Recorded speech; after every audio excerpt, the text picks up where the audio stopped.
আমি বাংলাদেশ মাগুরা জেলা থেকে বলতেছি। আমি মহিলা দল তা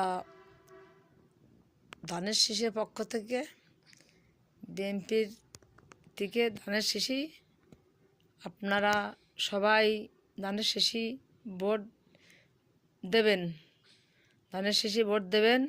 এবং 18 বছর যে জিয়া রহমান এই বাংলাদেশের জন্য জীবন দিয়েছে, খালেদা জিয়া বাংলাদেশের জন্য জীবন দিয়েছে, এবং তার ছেলে আরাফাত কোকো তাও সন্তান হারাইছে, তাও খালেদা জিয়া বাংলাদেশ ছেড়ে মিথ্যা মামলায় আজকে কারাগারে থেকে থেকে আজকে তিলে তিলে তার জীবনটা এবং আমাদের 18 কোটি মানুষের জন্য সে জীবন দেছে।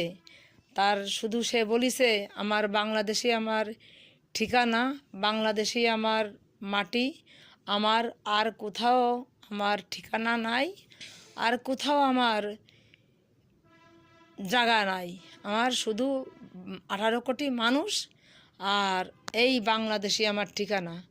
তাই আজকে তারেক জিয়া তার একই সন্তান, তারে আপনারা সবাই দয়া করে এবং খালেদা জিয়ারে ভালোবেসে এবং জিয়ার রহমানরে ভালোবেসে এবং আপনারা সবাই আপনাদের কাছে আমার আবেদন, আমার অনুরোধ, আমার ভালোবাসা দিয়ে আপনাদের মাঝে ধানের শীষই আমি ভোট চাচ্ছি। এবং তারেক জিয়া আজকে এতিমের মুখের দিক তাকায়ে আজকে খালেদা জিয়া এবং দেশের জন্যই সে জিয়া রহমান দেশের জন্যই অনেক কিছুই ত্যাগ স্বীকার করেছে, করে আজকে সে আমাদের মাঝেই আছে এবং সে বাংলাদেশ ছেড়ে কোথাও যায়নি, আমাদের বাংলাদেশের মাটিতেই রয়ে গেল। তা তার ভালোবাসা দিয়েই সে এই ভালোবাসা দিয়েই আজকে মানুষই বোঝাই গেল যে আমি বাংলাদেশের মানুষই কত ভালোবাসি।